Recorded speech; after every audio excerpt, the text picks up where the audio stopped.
Yeah, my name's Col and I'm an addict. Hi, Col. Back here again, doing another share. I swear I wasn't here so long ago, so apologies if you've heard me recently, but you can blame Tony.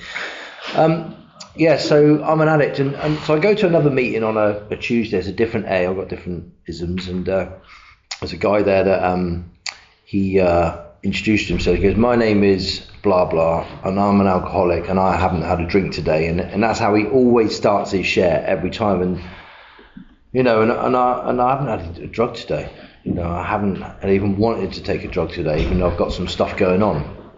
And I was doing the math on it last night, and I'm about 60 days away from being 1,000 days without using a drink or a drug, and that is mind-blowing from a man that couldn't get a day clean, even an hour clean. I was a round-the-clock user. So yeah, it blows me away. So just looking around the room, doing a quick scan of the room, there's people I know and people that I don't know, and just did a rough math calculation, and we're north of 200 years of sobriety sat in this room from my rough calculations, and that's some powerful stuff. 200 years of, you know, from people that I know, good quality sobriety, where families have been made and people have got through issues and stuff, and you know, it's incredible what is on offer here, to be fair, and it's certainly changed my life around. So I'm sad by default. So I was supposed to be seeing a lady tonight, and I didn't quite work out. And I sat here doing the share at Ferndown, to be fair. So I've got right after. I think I've just about accepted that. It is what it is. So my story is, so sometimes I go into my drugs of choice and stuff, but I feel that we can alienate people, so I'm going to try and keep it a bit broader, because I took every substance, some of them more than others, and I did have my drugs of choice. But I feel that when we say, please listen to the similarities and not the differences, if you hear a story about a certain substance that you didn't take, sometimes we can shut off, do you know what I mean? And it's not about the drug. I always believed it was about the drugs, and it's not. You know, at the end of the meeting, we'll do the serenity prayer, and we don't sit there and all huddle together and say, please God, allow me, please let me not use a drink or a drug again. We say, please God, can you, help me accept the things I can't change? And that's where my problem is today. You know, my problem isn't with drug addiction. The obsession to use drugs has been completely removed from me. But I know it does come back if I don't do this stuff. I've been victim of that lie before, where, I've not given this illness the respect it deserves, and I've left the fellowship many times. I've decided to concentrate on this over here, or her over there, or money, or external things, and it doesn't end well for me. I end up walking back into these meetings over the years, and a lot of you have seen me come back in absolutely broken, lost loads of weight, eyes dead, walk back in, and how did it happen again? You know what I mean? And there is no other way for me. Like I said, I've tried the church, I've tried moving away, I've had times I've had no money, times I've had a fair bit of money, and it doesn't matter what's going on. It's like I will resort back to taking substances. So I'm a local boy. I was brought up in Bournemouth, and I started taking substances at about 13 years old. And I absolutely loved them. It was lighter gas and a product called carbon chloride. That was some pokey stuff, and I just loved just being wasted and away with myself, and I progressed through the drugs a lot. So I don't need to give a big drug log, but essentially everything I did, everywhere I went, everything I said, every maneuver I made was towards buying, selling, and ultimately using drugs. And I had a lot of fun. You know, I'm not going to sit here for 20 minutes and talk about how fun it was, but I had the beginning part. I had a lot of fun. And then and I'll go to the sort of end now. My last relapse, which was just shy of 3 years ago, I think it was relationship stuff wasn't going my way, and I decided to leave the fellowship, and I had a use up, and it went really south, really quickly. But for a few times, I successfully used, if that is a thing. Whereas I had a use up and I didn't use the following day, and I went out drinking on an all-day sesh, even though really drink is not really my thing. And And I had another go, and I managed to not carry on the next day. And I thought I had it licked. And I remember turning around to a guy called Chris, that a lot of you know in the fellowship, and I turned around and I think I've got it under wraps. I don't think I'm an addict anymore. I think I've outgrown it. I know, it was incredible. And then before I knew it, I turned back and all of a sudden I was smoking a substance which I enjoy smoking, and I found myself back where it was, and I found myself back into that. So my problem is drugs, but also my problem is more when I run out of drugs. I can't accept it. So I've got some, I'm taking them, and when they start to go and when they start to disappear, that's when the fear is on and the fear is real, and I can't handle the thought of sobriety. So I chased through the night until the people's phones are off, and I remember it was like 3 a.m, and we tried a number, and I was sat in this van, and I was all primed and paranoid, and when I smoke crack, I turn very strange. I suffer with the most mental psychosis. You don't smoke crack with me twice. People leave my house with there's a pile that's on the table. They go, I have knives, I have swords, hammers, machetes, all around my waist, and by different doorways and stuff. And I have the ability to know what you're thinking, and I think you're out to rip me off or rob me, and I will fucking, sorry, excuse my thing, and I will not be nice, and so I end up quite on my own quite a lot, smoking crack. But I remember I was sat in this car, I was over in West Down, it was about 3 a.m, and I tried all these numbers, and basically I waited for this guy to come, and about half hour later this person strolls past, and I'm sitting there every minute's going like an hour. Everyone knows what I feel about, what I mean when I talk about that. And I got the substance, and I went back and I smoked it, and all of a sudden it ran out.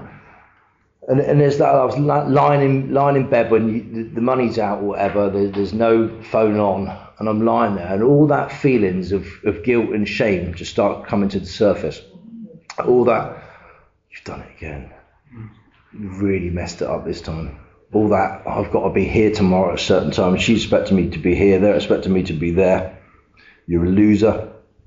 You might as well kill yourself. All those thoughts, that's the feelings that I get when I run out of drugs and I'm lying in bed and I'm trying to go to sleep, and all that sort of negative self-talk seems to come to the surface, and that's what it's like for me. And I was just like, there's just no point. I just can't go on like this, because when I'm smoking it, I'm feeling that I don't want to do it tomorrow. I'm going to go into recovery. But the minute they run out and sobriety's on me, I need to find a substance to escape the way I feel, because I don't like the way I feel about myself. That's essentially it. And I go through those stages of the mental obsession and the phenomenon of craving, where when I put one aside myself, my body and my mind reacts differently, and I can't stop doing it. And I want to give up, and I can't. And I just went on to this cycle. It was just a cycle of self-pity, and in the end it was just like, I just want to do myself. I just don't want to. I want to check out this world. I've got so many beautiful things, beautiful children, hopes, dreams, and they all disappear. I look at all the things I haven't got, and all the situations that I wanted to go this way that end up going that way, and that's the sort of general play of my mind. And I remember walking back into the fellowship. I'm just done. And then but you've been done before, what are you going to do differently? And I went down a different route of sponsorship, and I got very active in the fellowship this time, and I'm fully aware of what happens when I don't do this stuff. I got engaged in service, got through the steps reasonably quickly, and I got into helping other people, because when I'm of service to other people and I'm helping other people and I'm not thinking about myself, my life is incredible. And I know this really is a disease and illness of selfishness, and I'm such a selfish man to the core, and I can't see it. And when I do that, it's just a different life, to be fair. And so I got back involved with another meeting that I go to, that a lot of you go to as well, on a Monday night. This used to be my home group back in the day in its old venue for many, many years. You'd see me at all shapes and sizes, happy, looking well, broken, skinny, dying, using in the meetings, all sorts of stuff. So this meeting, and people in it have seen me in various stages, yeah. So for me, and my unmanageability of my life was just off the charts from a young age. Like I said, a lot of people know my story. My story is my story. I trod over my children to use drugs. They weren't enough for me to give up. I've had some really beautiful girls in my life that have come into my life, mothers of my children, and they're not strong enough. The love for them is not strong enough for me to stop. I've lost so many people. We lost another soldier this week. We all found the news of someone that used to come to this meeting in this old venue, and my other home group, who don't quite know how he passed, but I know he wasn't in a great place because he left this fellowship. A lot of people know that I killed someone in an accident through drug addiction, and that didn't stop me. Nothing could stop me. Not my mum begging me to give up. Not their house being raided. Not people coming to their door looking for me with knives and stuff. Nothing can stop me from using. Apart from this, I've tried everything, and there is no other way. If you're new, when I come into the fellowship, it was 2006. A guy called Chris Raymer had just done the convention here in Bournemouth, and he set the wheels in motion for this fellowship. People were passionate about doing this stuff. There were people standing up from the floor sharing with big books in their hands, and the fellowship was on fire. And I caught the wave of that, and I caught the wave of that, and it was really passionate, and I wasn't ready. I came in, you have to be really done yourself. You have to concede to your innermost self, I believe, that you are done, and there's no other way apart from doing this. I tried to come in, like I said, to save relationships and stuff, and it hasn't worked. And I was that man that just kept coming back, but I didn't give up. I did not give up. I said, I've shared before, I've got more newcomer keyrings than anyone in the fellowship combined, I think. I nearly bankrupted Cocaine Anonymous from my newcomer gyps, but I kept coming back. Do you know what I mean? I kept coming back, and I kept picking it up. I got addicted to sponsors at one time. That was a bad addiction, because if I didn't like what you said, I would just leave you and go to another one. And I remember once at the Christmas, we used to have New Year's parties back in the day. I don't know what happened to them. And I remember one, it was at the church at Asda, the downstairs where it was my first ever meeting. It was packed, and I remember all the sponsors were in the same room at the same time, and I was like, and they all thought they were sponsoring me. And I was like, it's like you cheated on a girl, and there were two girls in the club, and you didn't want them to speak with each other and stuff. And that was an addiction, because at the end of the day, I couldn't be honest with myself, couldn't be honest with them. And if I didn't like what you said, or if I picked up and used, then it was your fault, and it wasn't mine. And it was only really when I went on and embarked on the steps, and I went into a treatment centre in 2012, and I came out of there, and I manipulated a lady in there who was in treatment with me, and it's just being recorded, isn't it? But I'll tell the full story. Yeah, so I manipulated a lady in there. She was quite wealthy, and she gave me a penthouse flat and I had a Porsche and stuff, and I was mooching around. I had bank accounts and things, and I was supposed to do the do with, and I couldn't do the do with her essentially. And I manipulated her basically pretty badly. And I come out of there, and I come out just like the dishonest man that went in there. To be fair, nothing had really changed. And and I picked up and I went to a really, really, really dark place.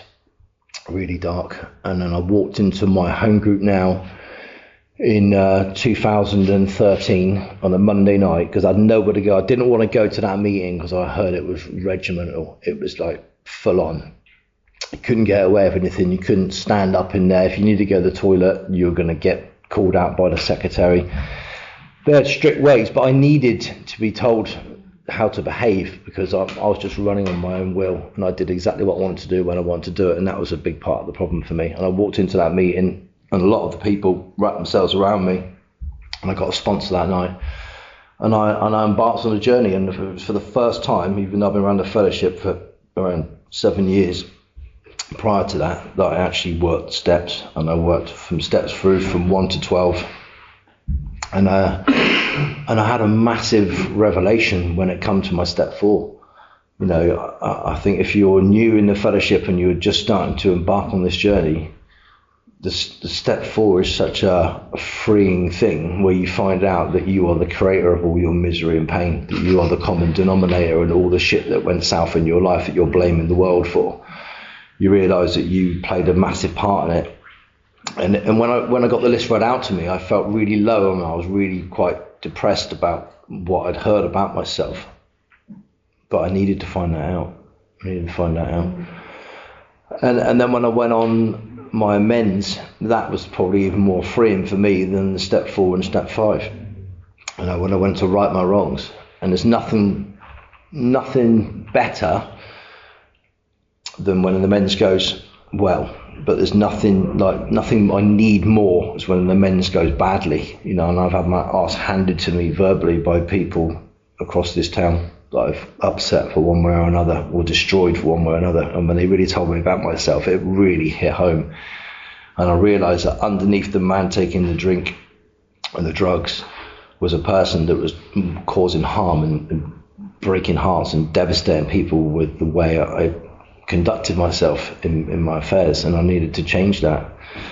And that was one of the most freeing things for me and for them, was for them to tell me about myself, and for me to realise that if I continued to behave like that, my chances of sobriety are going to be pretty slim to none. And that was a good step for me.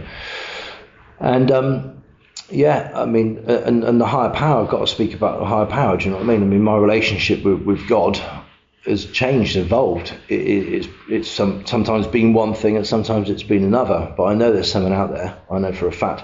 My pals, right, when I picked up and started using drugs, there was 5 of us in a group, right? Two of them have already been buried. I've been to their funerals. Right? One lives over in Budapest at the moment, and when he comes back, he's met a girl online. He lives over there. When he comes back, he gets bang on the crack.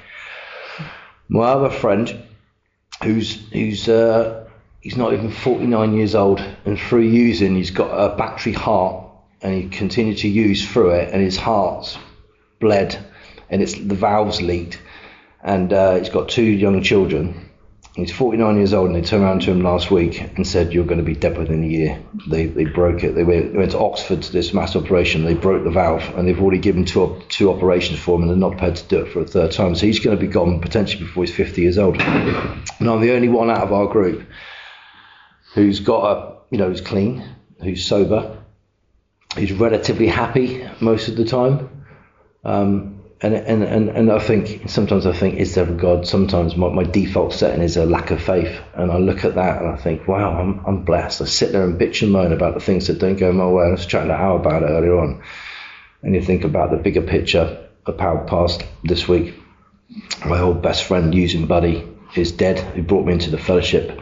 The godfather of my son is dead. He died of a heart attack last year.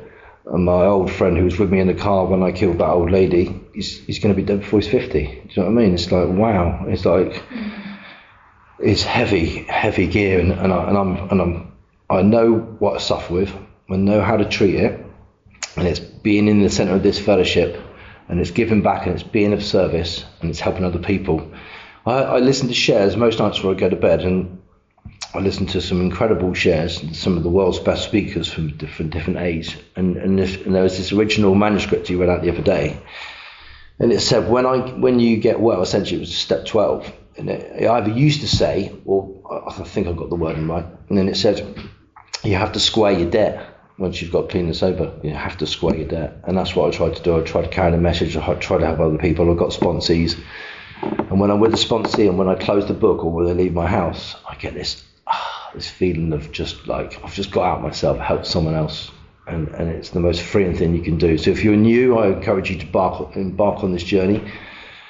Don't do what I did. Don't sit in the rooms not getting a sponsor, listening to people getting well. That's the worst thing you can do. Watch people get well and wondering, you're sat in resentment and wondering why you can't stop using, because you haven't got a power in your life. And when you've got through the steps and got well, give back to the fellowship of Save Your Life, like a lot of you do. I see a lot of you at other meetings, massively engaged in service. And when you've been through the steps, square your debt, pay it back and help someone else. And I'll leave it there. Thank you. Thank you, Colin.